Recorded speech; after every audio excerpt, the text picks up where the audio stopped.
As an introduction, we'd like to acknowledge that our mission at Vose Library is to advance learning, inspire curiosity, enrich lives, and promote community. And with that in mind, let me introduce our guest.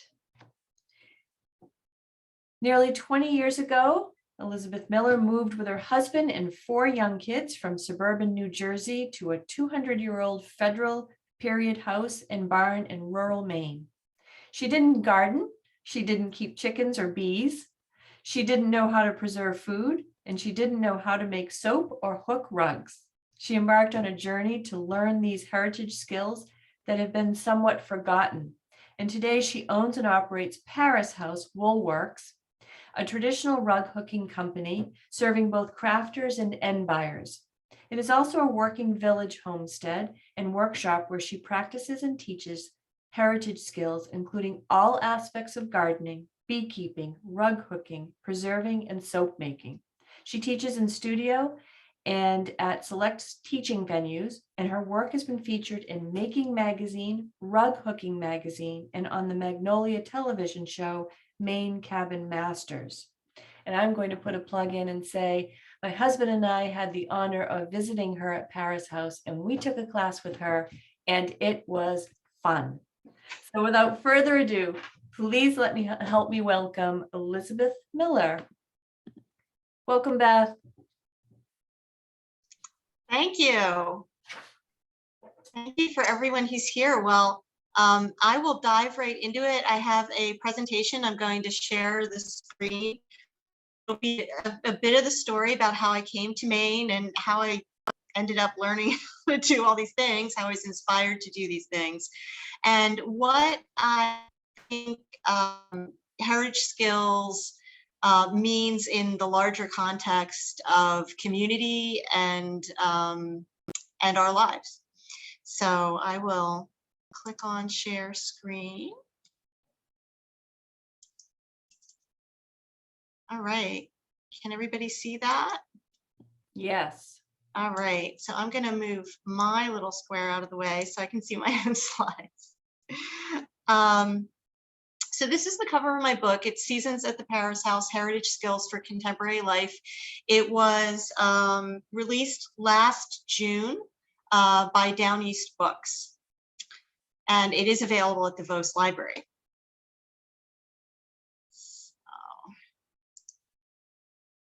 So my story is a little unconventional. I know a lot of people come to this particular skill set having learned it through their families. It's intergenerational, but I really came to it quite late in life.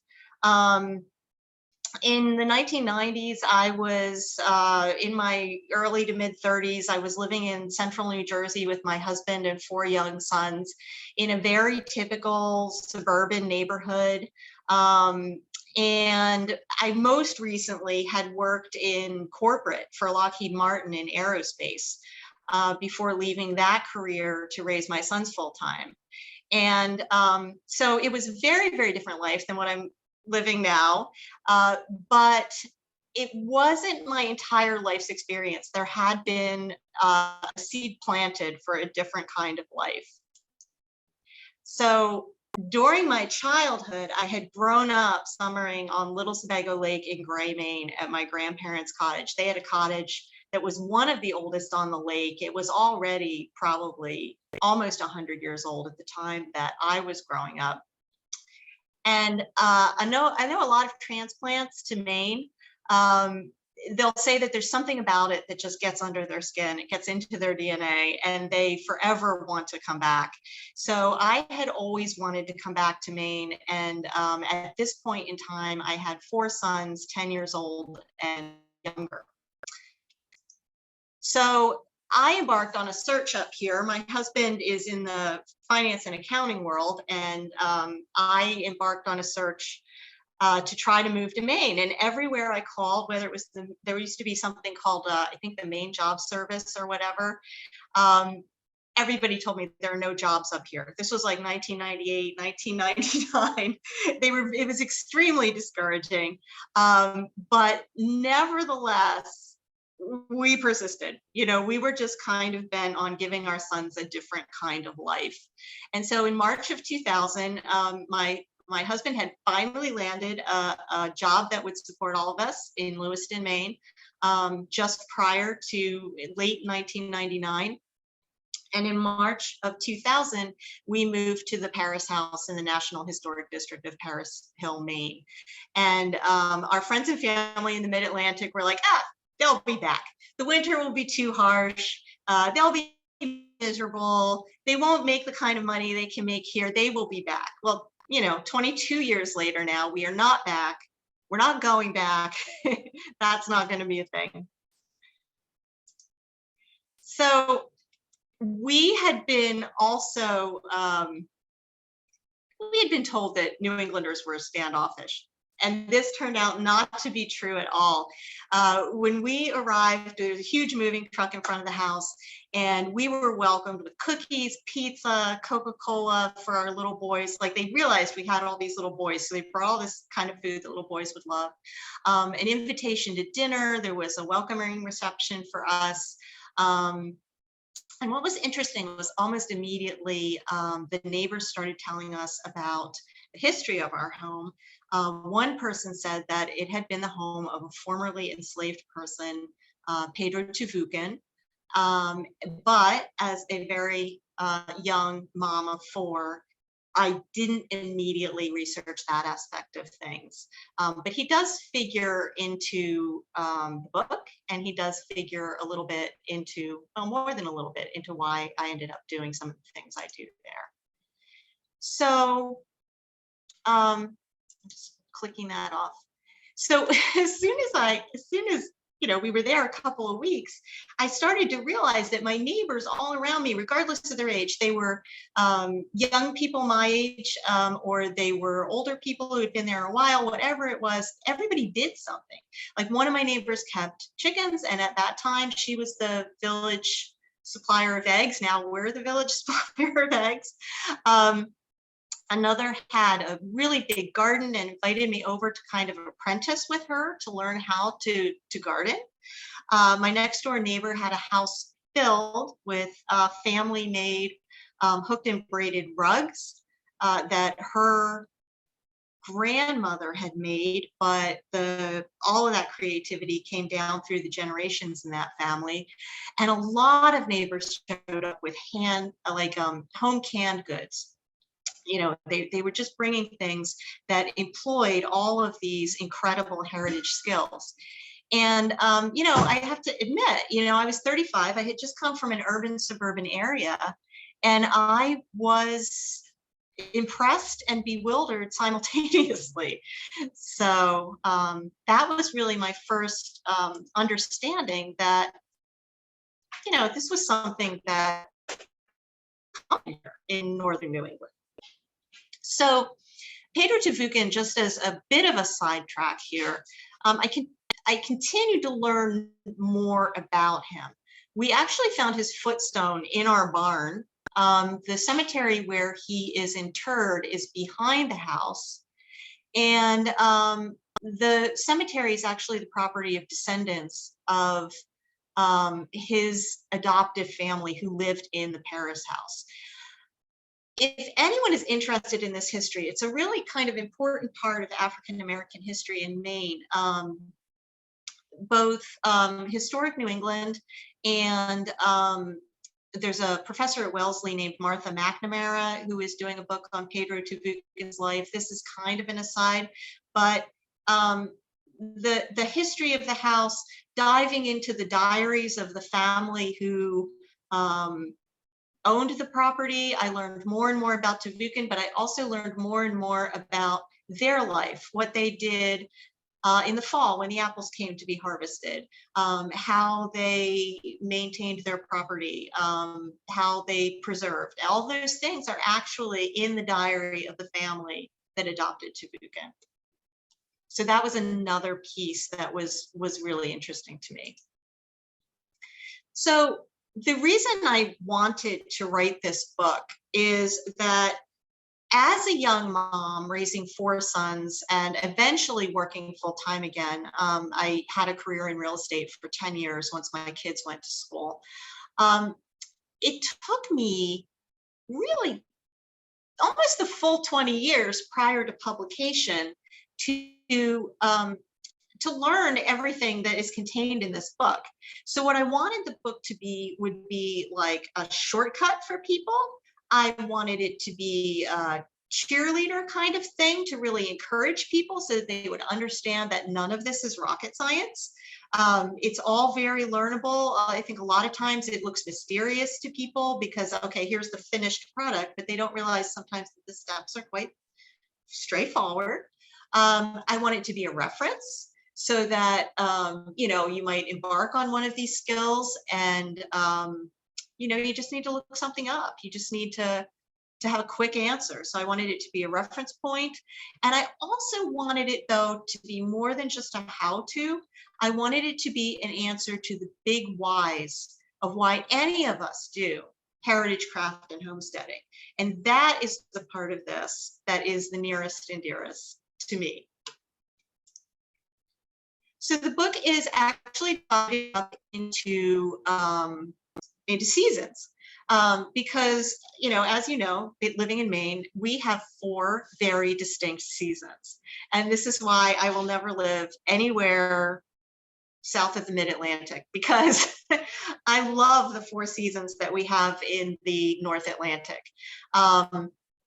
So, you know, the book covers all kinds of spring projects, including, as you can see here, raising chicks. These are our little chicks, but it also has, you know, fiber art projects, wool applique, rug hooking, of course, over here. And then there are recipes. There's a strawberry rhubarb ice cream sauce recipe, which is really good, that comes from our fresh harvested rhubarb every spring.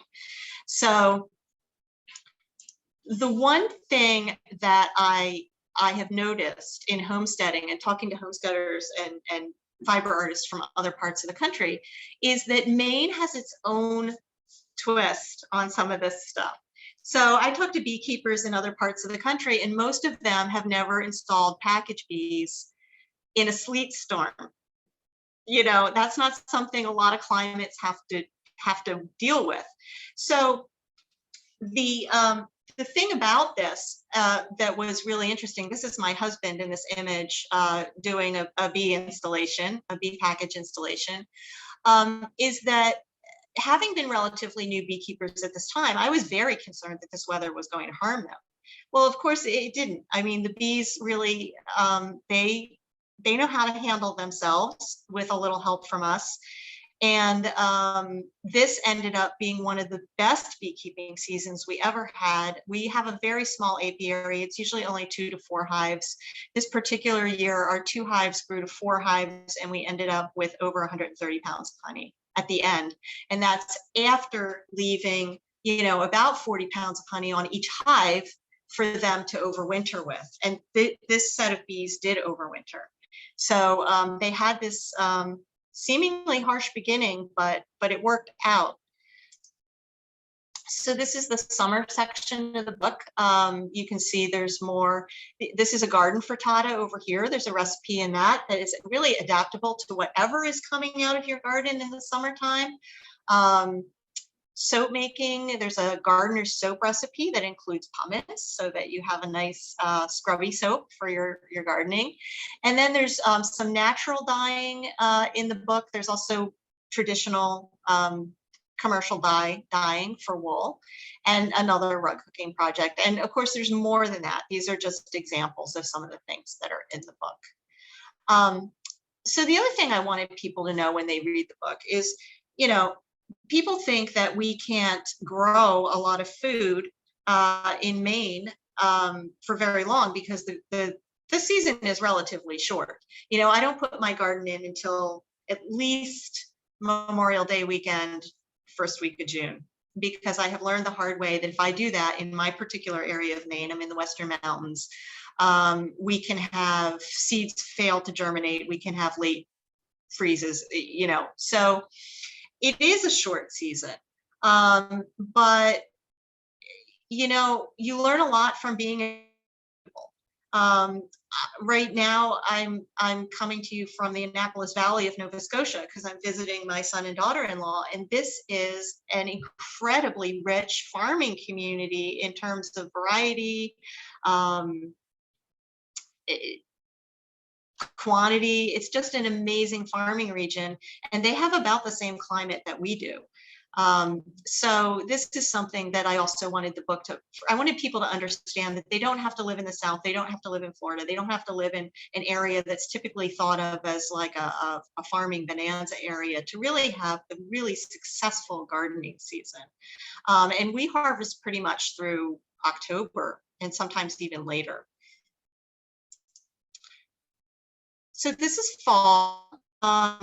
You know, lots of color and texture in the fall. We harvest our honey. That's our honey coming out of the extractor.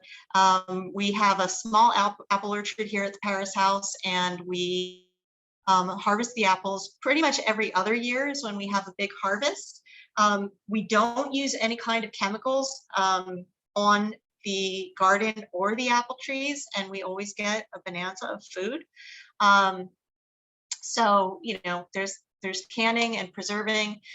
This is a needle felting project where we also go through how to actually dye your own roving and then create your pieces. And this is a ginger honey apple pie recipe. What we try to do is use as much as we can from the bees, from the garden, from the orchard, and what we can't use immediately in the fall, we often end up putting in the freezer or canning. So, you know, this is an example of Maine frugality. You know, the culture in Maine has really influenced how we look at what we have and what we throw away or what we don't throw away, what we compost.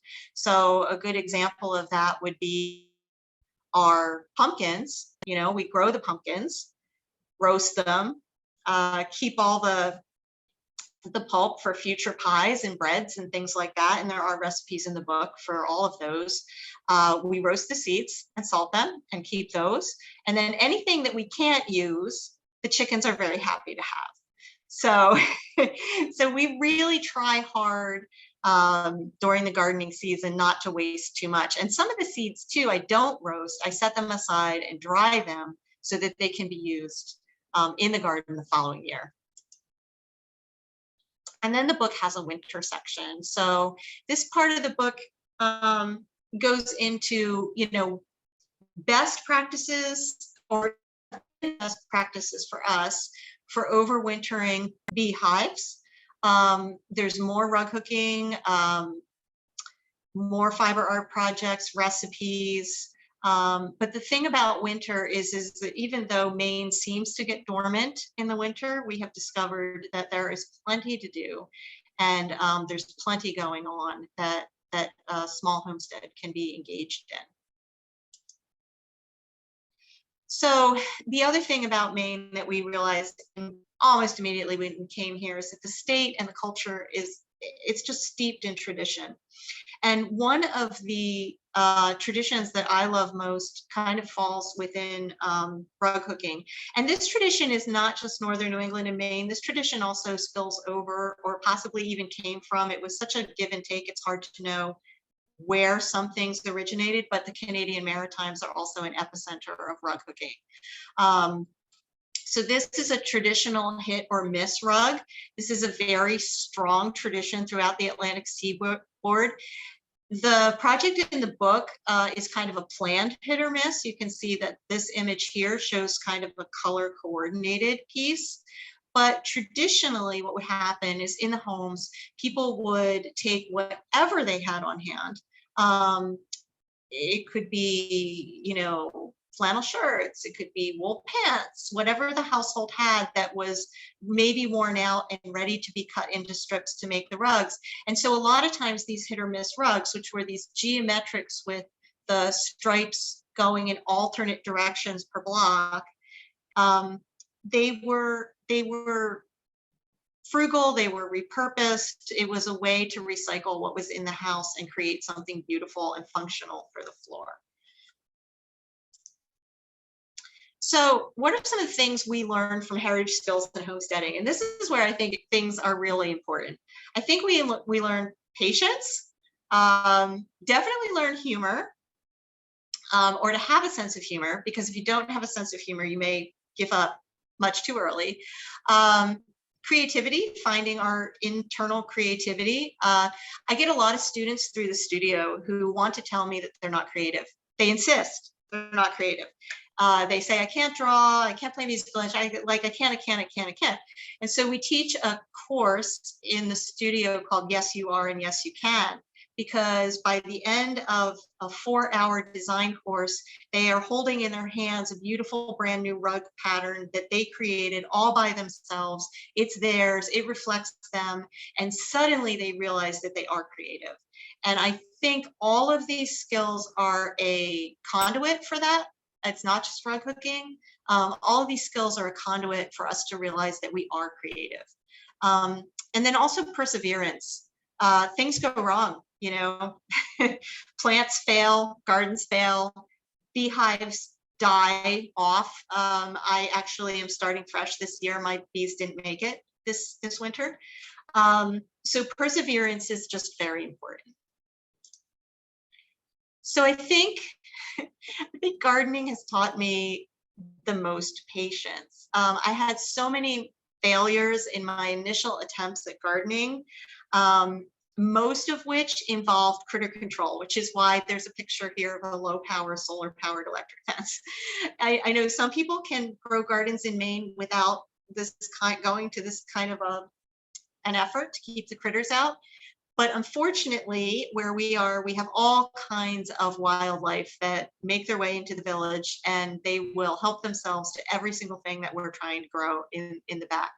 So, you know, you have to be patient. You have to try things. You have to understand that the weather is not going to be predictable.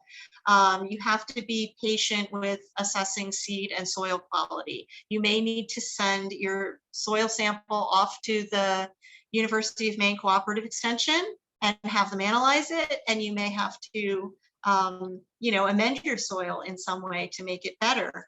And then you're also going to have weeds, and there's no way to get around that. So the beautiful thing about gardening is that while it teaches you patience, it also teaches you that patience has a huge reward. Because when things start to go right, or when you realize that you've learned a lot from the things that have gone wrong, you understand that all of it was just part of a process. So you also have to have a sense of humor. These are our chickens. Right now we have a flock of about 20. You can see the different kinds that we have listed in the graphic. And I started chicken keeping. I was a full-time real estate broker in Norway, Maine. And one of my colleagues came in, and her daughter was doing a 4-H project raising chicks. And they didn't know what they were going to do with them after the 4-H project was over. And she had a lot of chicks. And so my colleague says, hey, you know, do you want to raise chickens? And I'm, you know, like, I don't know why, but I didn't even think about it. I was like, oh yeah, sure.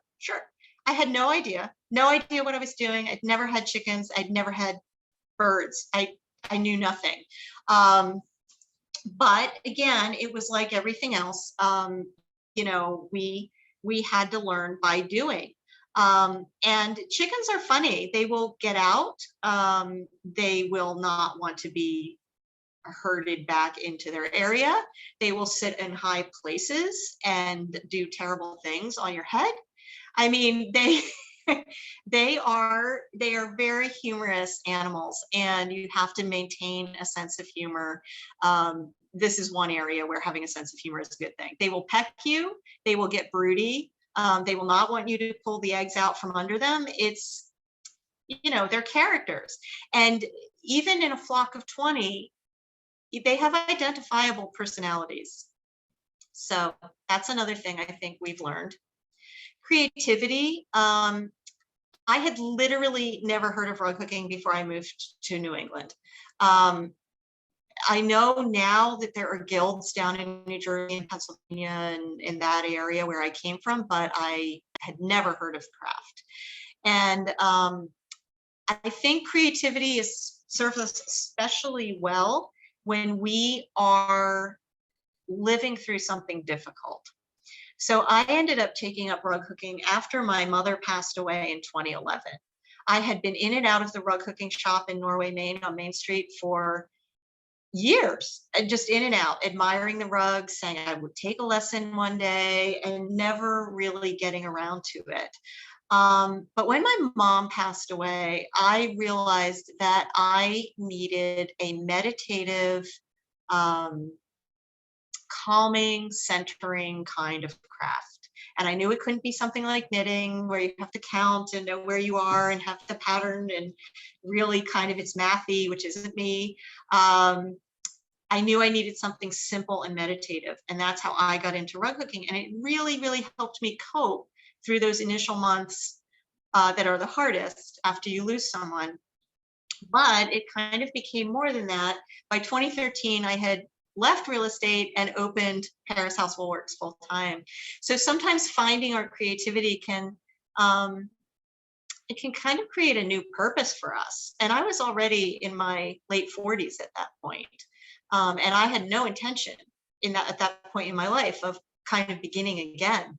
But finding something that I was passionate about in the creative sphere caused me to make that shift in my life. The perseverance, I mentioned before that this year our bees didn't make it. And if anybody has any Q&A about bees, I can go a little bit more into why I think they didn't make it. But I would say the bees have been the longest and toughest learning curve of anything we do at the Paris House. You absolutely will fail. You will lose hives. You'll do something that you later realize was a mistake. But at the same time, the bees are going to be inspiring. They're beautiful. The way they work together to maintain their community is awe-inspiring to me anyway. It's probably the hardest thing, but my favorite thing that we do. The picture here is my husband and I catching a swarm. One of our beehives had swarmed. And we were very fortunate in that they decided that they were going to take the whole absconding colony and land it in a relatively accessible place in our lilac bush right near the apiary. And I don't know if you can see, I think you can see the cursor. This is the swarm right here. And the book goes through the entire process of what you need to do if your bees swarm and how to collect them again. And you end up with a new hive. You end up with a new colony. So that's what's happening in this picture. Sometimes they're not as cooperative. This is where perseverance comes in. And they will land the swarm someplace that is either much more challenging to reach, or you're just not gonna get them. They're gonna be gone. So big whys for me, and as I've talked to people about, people who have read the book or students I've had over the years, the big whys for me seem to be common to a lot of people. One of them is maintaining contact with nature. We all know, and my son here in Nova Scotia is a teacher. We've talked about how, sometimes young people, they don't know where their food comes from. Sometimes even older people don't know where their food comes from. Or they lose contact with nature in that they're in an office building all day, or they just, these heritage skills, even if you don't end up out in the woods, harvesting mushrooms or something, these heritage skills still connect you with nature. Even if you're getting like a box of vegetables from your local farm into your home, and then you're preparing those vegetables, you are more in touch with nature than if you had gone to the store or the supermarket and just thrown like a plastic wrap bag of carrots in your cart. So the connection with nature, I think, is very important. Living solidly within our bodies. Most of these activities require that we are in our bodies in the present moment.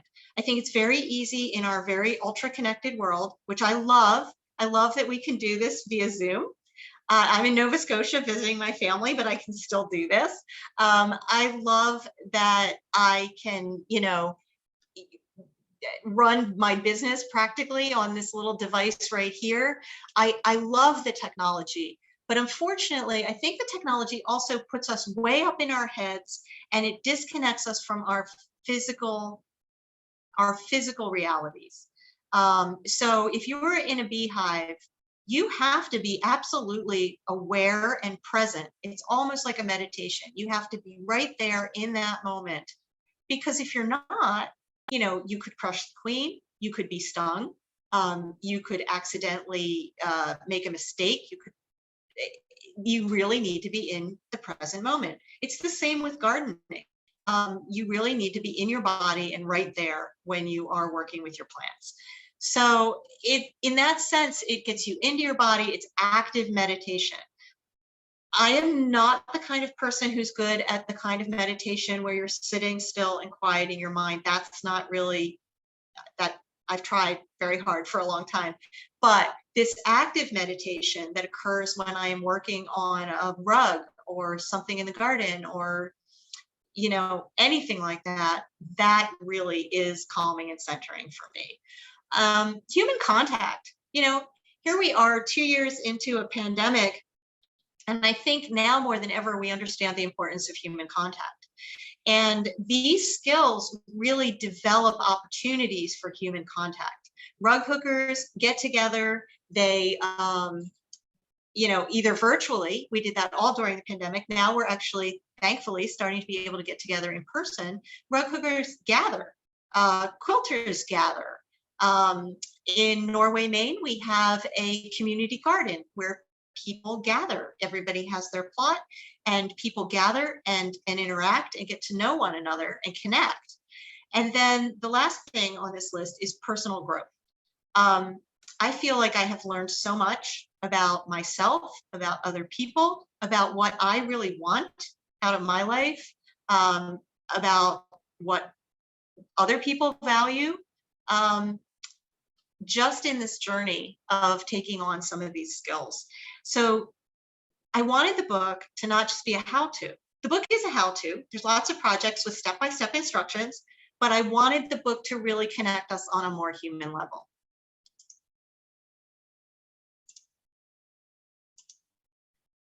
So this is just a little bit of going over those things, contact with the larger world and nature, often when I'm working in the garden or tending the bees. I think if anybody's read The Maine Woods by Henry David Thoreau, there's a point where Thoreau has gone up Katahdin. I don't think he summited it, but he's up on Katahdin, somewhere on that trail, and all of a sudden he is just overwhelmed. He's overwhelmed with what he's seeing and with nature. And you have to remember, Thoreau spent most of his life in Concord, Massachusetts, in the village of Concord, Massachusetts. So here he is in the Maine wilderness in the mid-19th century. And he has what I call the contact moment, where he says, who are we? Where are we? He's kind of transcended his normal everyday life, and he's connected with nature at such a level that he's actually a little disoriented. And I have had that experience sometimes, just like in the beehives, or I found this image here of the 2 rosy maple moths in my garden with the dew on that was just the most incredible thing to find. I had never seen moths behave that way before, and they were just so beautiful together on, I think that might be, I can't remember which vegetable that is, but it's a vegetable blossom. And so, every time you go out into the garden or anything like this, you kind of have these transcendent moments. Again, we talked about activity-based meditation, working, inspecting beehives, pulling loops, making soap when you're just looking for when it's going to trace. The soap traces after it's been mixed a certain amount, and it hits that point where it's just ready to pour it into the molds. Thinning seedlings, you have to be very attentive when you're doing that. It just creates a real sense of calm and purpose. Living in our bodies in an increasingly virtual world. Here I am. This image is putting what's called a whip stitched yarn binding on a hooked rug. And again, this is a very physical, attention-based activity. And I think these skills get us there. And then human contact and collaboration. This is an old picture. I have not been able to find out where this was taken, but I suspect the Canadian Maritimes. These are women working on what's called a Shuttacamp frame. Shuttacamp is a region of Nova Scotia where rug hooking is very strong. And there's a lot of history there. And the frame itself is named for that region. And you can see here, these women, 3 of them working on the same rug together. Incredible collaboration. And then again, personal growth and exploration. You know, we learn, you know, I can do this. Like I said, I have students come in and they're all, I can't, until they leave 4 hours later and they know they can. You learn what you like. I like doing this, but I don't like that. You might borrow my book from the library and find out that some of the things are really exciting for you and other things you just want to like flip right on by, but you learn that about yourself. This is who I am. What's important to me? What are my values? These are who my people are. You know, we all have had the experience of meeting people and clicking immediately and knowing that these are our people. And then we meet other people and that's not really so much the case. It's not that there's anything wrong with those people. It's just that they're not our people. And we learn that a lot through some of our activities and associations. This is how I want to spend my one valuable life. You know, I learned when I started this that I did not want to spend my one valuable life, as much as I loved it, selling houses. I loved that career and I love people who do it because I know how demanding it is. But I was already pushing 50 and I was like, okay, this isn't what I want to do. You learn that you're capable, that you're creative, and you learn above all that you will never stop learning because every year something throws you some kind of crazy curveball and you're learning all over again. I don't accept, I've had people introduce me as an expert and I don't accept it because I just know that there's so much to learn all the time and I'm always learning. So moving forward, what I advise people and what I encourage people to do in the book is to start small, pick a single project maybe that appeals to you the most and really go with that. Choose what lights you up. So like I said, you might be paging through the book or paging through, you know, some other resource for this kind of thing. And if something doesn't really make you feel great, you know, you've heard the admonition, if it's not a heck yes, it's a no. I really advocate for that. You know, do something that you really love because that's going to help you persevere. That's going to help you get through the failures. That's going to help you get through the learning curves. Ask someone you love to join you. This is really important. Like I have a little grandson. I have another grandchild on the way, and I anticipate more grandchildren. You know, if you're of a certain age and you have grandchildren, get those kids involved. They're gonna react to it. Some of the most enthusiastic visitors I get when I'm doing a demonstration, like at Sabbath Day Lake or, you know, any place where I'm just strictly doing demonstration, they're like 8 to 10-year-old boys. They want to come see the rug hooking. They want to try it. They want to get the hook in their hand, and they have no performance anxiety whatsoever. They're not worried about looking dumb. They just want to get the hook in their hand and do it. And I think we need to approach crafting and heritage skills that way as well. Look for mentors, but choose carefully. Choose mentors who are just really into wanting you to succeed. Do not choose mentors that are going to maybe be a little jealous if you ever surpass them. Don't choose mentors who want to hoard information. I think it's very important that we all be, you know, open source with this information so that it can survive into the following decades and centuries. So it's important to look for mentors who are open and who really want you to succeed. Expect and accept failures. We've talked about that several times. Prioritize process over product and progress over perfection. I know that's hard for a lot of people. I get a lot of perfectionists in my classes, and I tend toward that myself. So I know how that feels. I know that you want your thing, whatever it is, to be perfect. A lot of people. If you're not that kind of person, congratulations, because you don't have to overcome that. You've already overcome that. But the process, the learning, especially with fiber art, like the pulling of the loops, the deciding what colors you want to use, all of that process is creative and fluid, and just let that happen. Don't worry about the outcome from the beginning. And gauge your progress. Don't look at something like, oh, that's not perfect. Look at it as, well, how was I doing this 6 months ago? How was I doing this 2 hours ago? Gauge your progress and be proud of it. And that helps to keep you going. Because if you chalk up something as not good enough or as a failure, you are more likely to want to give it up. And nobody gets anything on the first try.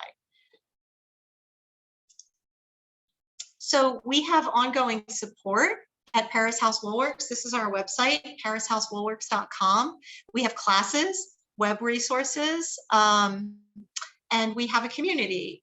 And I will show you some of those resources. So we have the website again at parisHouseWoolworks.com. It's 2 R's in Paris. We have just put up the Paris House Creative Community on Mighty Networks. It's a membership community. I put it up on Mighty Networks because I do not like Facebook groups as much, because we have on Facebook, we have data harvesting, ads, algorithms that don't show you everything that you want to maybe see. So I wanted to use a platform where people could really deep dive into these topics. If anybody wants more information about that, you can get in touch. We're on Facebook, we're on Instagram. And the last thing I want you to know about is if you go to 207creatives.com, a colleague and I have a rug hooking opportunity on the schooner J&E Riggin out of Rockland every summer. It's a 4-day trip on the J&E Riggin, which is a 1927 100-foot schooner, and we bring a teacher. This year we're going to have a teacher, Meryl Cook from Dartmouth, Nova Scotia. And it's really a wonderful time. And it's another way to be creative. And you don't have to know how to hook to come on that trip. We will get you hooking. That's not a problem. So that's it. I'm ready for questions. Thank you so much, Beth. That was fabulous. What a nice overview of your book and your work. Well done. Thank you.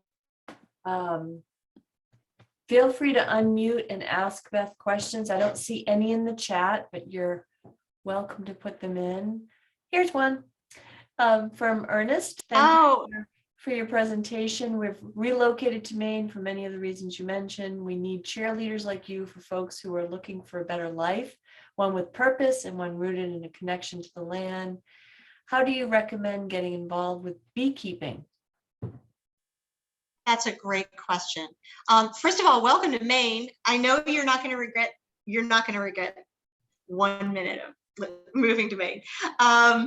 So this is a great question. So getting involved with beekeeping, I know what I'm about to recommend sounds like a lot, but I really think it helps you get off to a better start, because as I said, beekeeping was really one of the more challenging things that we've taken up, and we learn every single season something new. So how I did it was I found a beekeeper who was a mentor. Get 1 or 2, as many beekeepers as you can who are mentors, who before you even get hives will let you go into their hives and work the hives with them for a season. So I had a mentor who, every time he was going to do a hive inspection or he was going to extract or something like that, he was like, called me up and said, hey, can you come over? Let me show you this. And while we were in the hives, he would show me different things. He showed me how to roll the bees for testing for varroa mites. That's in the book too. It's good to just have that experience first. It also helps you get over any fear that you may have, because some people do. And my husband was one of these people. He didn't beekeep with me for the first couple of years because he was afraid of the stinging bees. They're pretty docile. They generally don't want to sting you because honeybees, it's fatal to them to sting. It's not like wasps that can sting over and over again. Honeybees become eviscerated when they sting and they die. So they're much less likely to sting you, but there's still a healthy, natural fear. So working with someone else helps you do that. The second thing is I would take beekeeping classes. Often your adult ed programs in your localities will have beekeeping classes. And then the other resource for beekeeping classes would be some of the beekeeping companies. Like I'm in like Western Maine. My primary mentors are Backwoods Bee Farm in Windham, Maine. That's Chris and Vanessa Rogers, and they run classes. I took my classes through the Oxford Hills Adult Ed program. And Maine State Beekeeping Association. Get on their mailing list, follow their social media, get on their newsletter. And then of course you probably have a local bee club, and the Maine association will have a list of where your local bee club is. And the local bee clubs will also have open hives that you can attend. Even before you have bees, they'll have local open hives that you can attend and learn a lot. So I know that was long and it sounded like a lot, but with beekeeping, that's good. Yeah, good, yeah. Okay, thank you for that, Ernest. And who's next? Who else has some questions for Beth?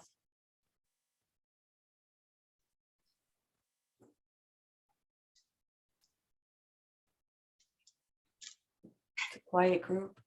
Yeah.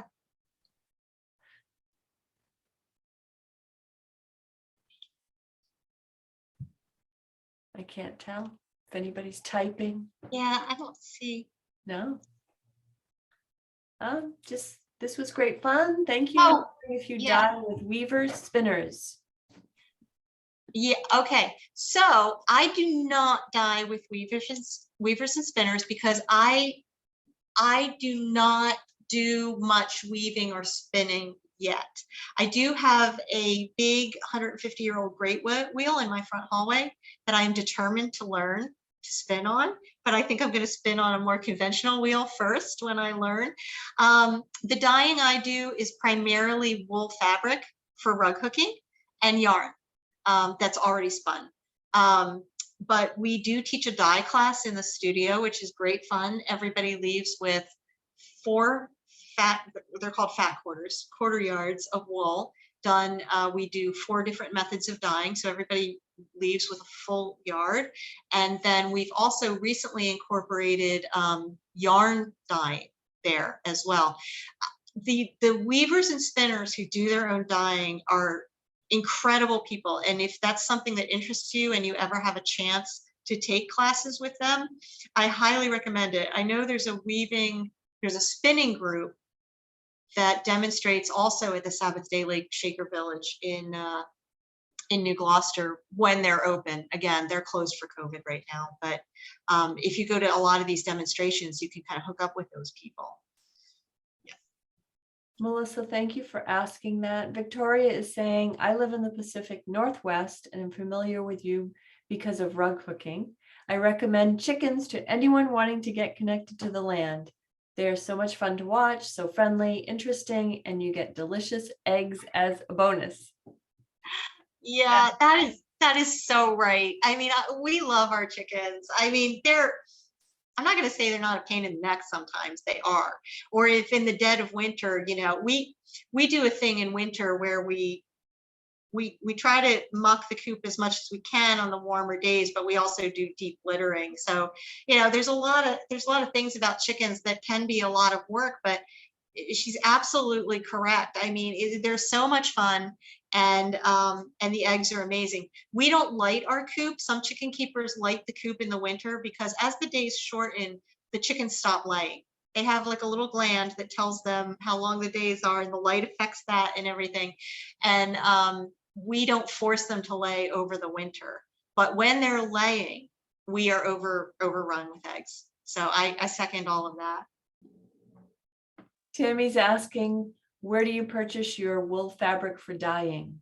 Oh, that's a great question. So I get most of our dyeing wool from Door Mill in, it's spelled Guild, Guild, New Hampshire. It's Door Mill Store, Dorr.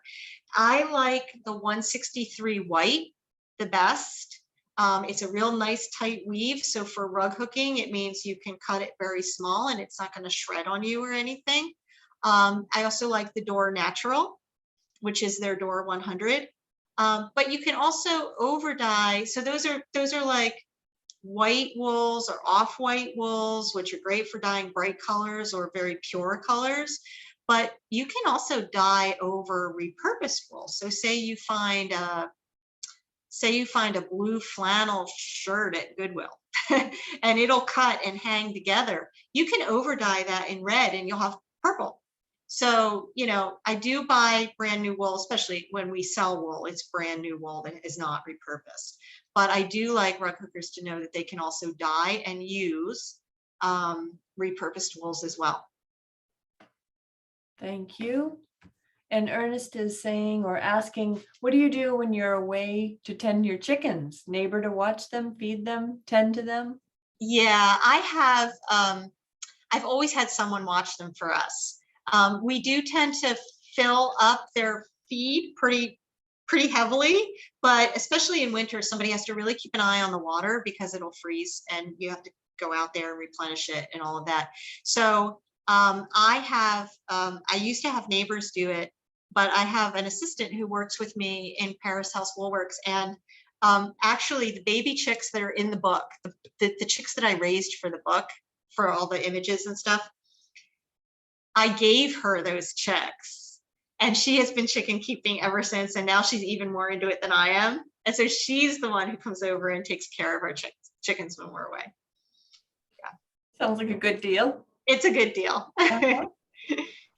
Melissa is saying, I'm already down the spin dye weaving rabbit hole, interested in soap and wish I made pickles like my mom, still trying, encourage all of these fun things.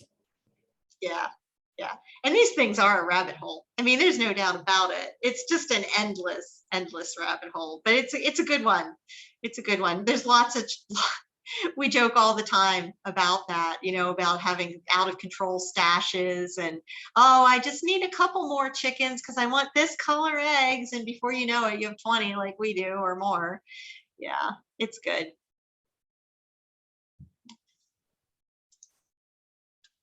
All right, any final questions or comments for Beth before we close up for tonight?